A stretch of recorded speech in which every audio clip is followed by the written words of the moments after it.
Graça e paz, amados.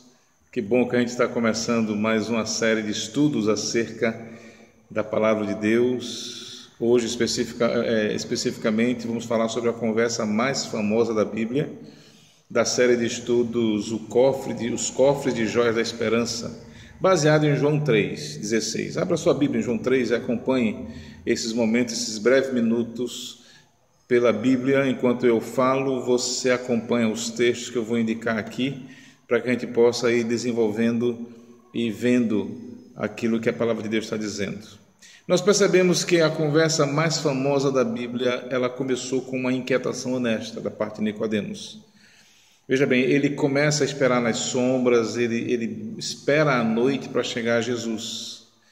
Ele tinha uma pergunta que motivou a busca a Jesus. O que é que Deus diz? Ele tinha uma inquietação honesta sobre Deus. O que é que Deus, como eu faço para agradar ao Senhor? O que é que eu tenho que fazer para que Deus me aceite? Essas perguntas levaram ele a Jesus. Ele conhecia sobre Deus, ele falava sobre Deus, ele discutia sobre Deus, mas ele queria saber, sinceramente, o que é que Deus diz. Ele queria conhecer mais a Deus. Mas a outra inquietação que ele tem é de Jesus. Quem é Jesus? Esse jovem galileu que estava chegando, que no dia anterior tinha pregado no templo, tinha feito sinais e prodígios e ainda por cima purificou o pórtico do templo com azorrague, com chicote, e explodiu dizendo que a minha casa não é casa para se encher bolso, mas para ser uma casa de oração. Então esse jovem galileu, ele diz, ele pode ter a resposta sobre Deus. Então Nicodemos também foi para conhecer Jesus. Quem é Jesus? E é interessante que essas duas inquietações o levaram a Jesus, sobre Deus e sobre Jesus.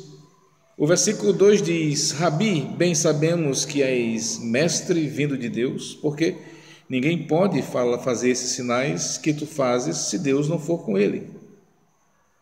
Ou seja, Nicodemos começou com aquilo que mais o impressionou. Ele tinha feito o dever de casa, ele tinha ouvido falar de Jesus, perguntou sobre Jesus, ouviu de Jesus e foi a ele, com aquilo que mais o impressionou, que foram as obras. Mas a conversa mais famosa da Bíblia também, ela abordou a questão do novo nascimento.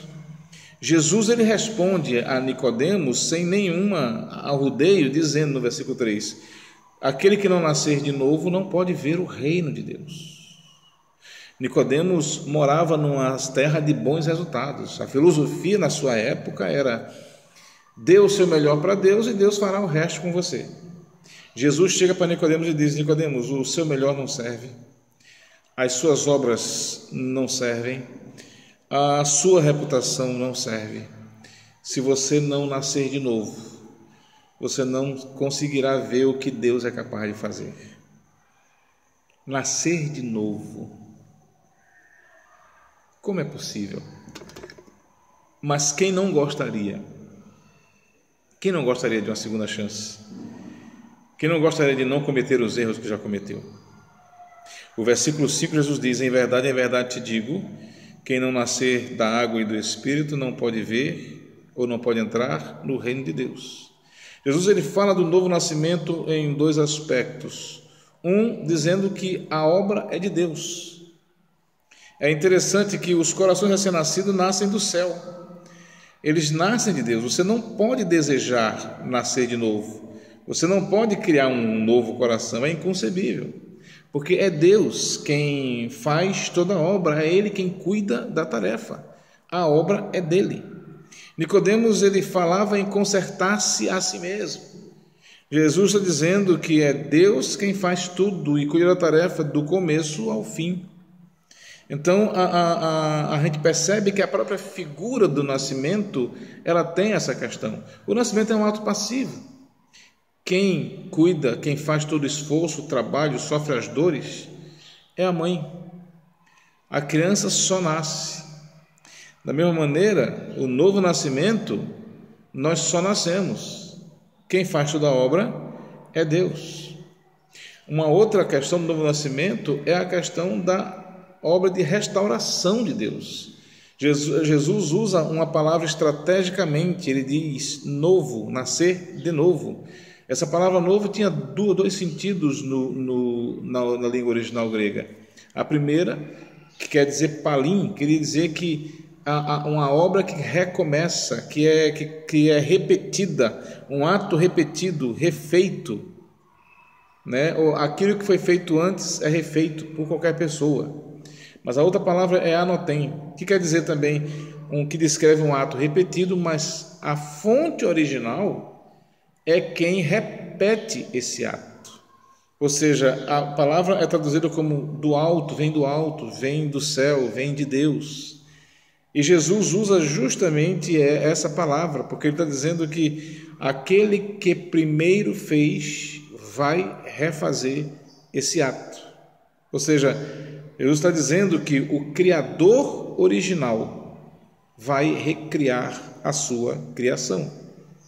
Então, ele mostra que no nascer é Deus quem faz a obra, mas, de novo, é Deus quem restaura a beleza. É Ele quem vai restaurar a beleza da criação. Nós precisamos não da força do eu, nós precisamos de um milagre de Deus. O pensamento surpreende Nicodemos, por isso ele pergunta no versículo 9, como pode ser isso? E aí a conversa mais famosa da Bíblia apresenta os cofres de joias da esperança, que é o versículo 16, porque Deus amou o mundo de tal maneira que deu o seu Filho unigênito, para que todo aquele que nele crê não pereça, mas tenha a vida eterna. Jesus ele apresenta a Nicodemos o diamante da esperança. É uma exposição de 28 palavras, que começa com Deus e termina com vida. E o interessante delas é que ela nos encoraja a fazer o mesmo. Todos nós precisamos do lembrete de que o problema do ser humano é o coração humano. Então, o que Jesus mostra aqui no cofre de joias da esperança é a esperança para o coração humano. É o tratamento de Deus. O tratamento de Deus para o problema do coração humano é João 3,16. Está prescrito lá. Ele ama, ele se deu. Nós cremos, nós vivemos. Cada palavra é um cofre de joias de esperança. Deus amou o mundo de tal maneira. No mundo caótico como nós vivemos, cheio de crimes, cheio de coisas horríveis acontecendo, é natural que a gente espere um Deus irado, um Deus com raiva. Mas é surpreendente como Deus, a Bíblia diz que Deus ama o mundo. Este mundo, um mundo cheio de pessoas que roubam sonhos, de pessoas que roubam inocência, de pessoas que roubam esperança, de ditadores que maltratam o povo, de pessoas que fazem o mal, inclusive para os que estão na sua casa. Este mundo é o que Deus ama.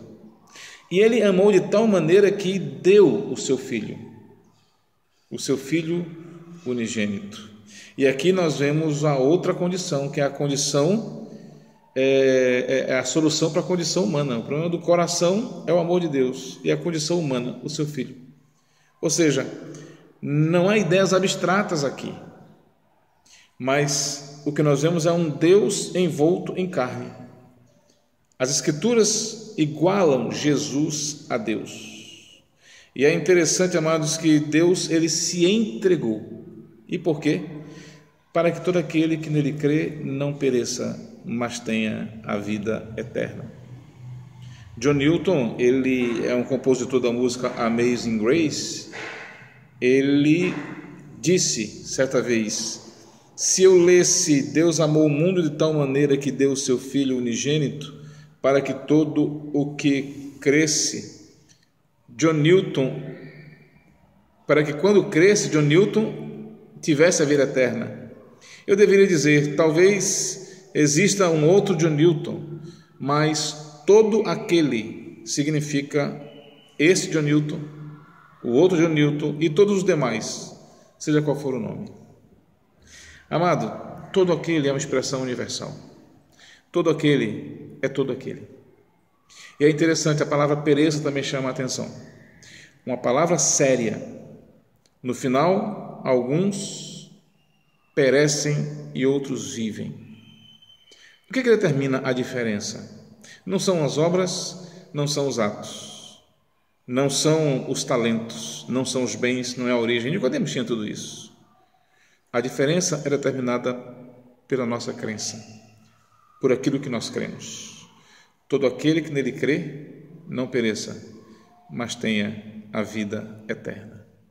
Os tradutores da Bíblia para a língua dos habitantes das ilhas Novas Hébridas buscavam uma palavra nativa para corresponder à palavra crer, que é tão preciosa para nós.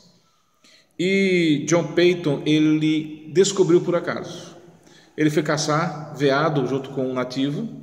Depois que eles vieram da caçada, que tiveram que carregar o veado nas costas, ele pendurado no varal, subindo montanhas. Quando chegaram no terraço, deixaram a caça lá e sentaram-se cansados nas cadeiras. E o nativo chegou e disse na sua língua: meu Deus, como é bom me estender aqui e descansar.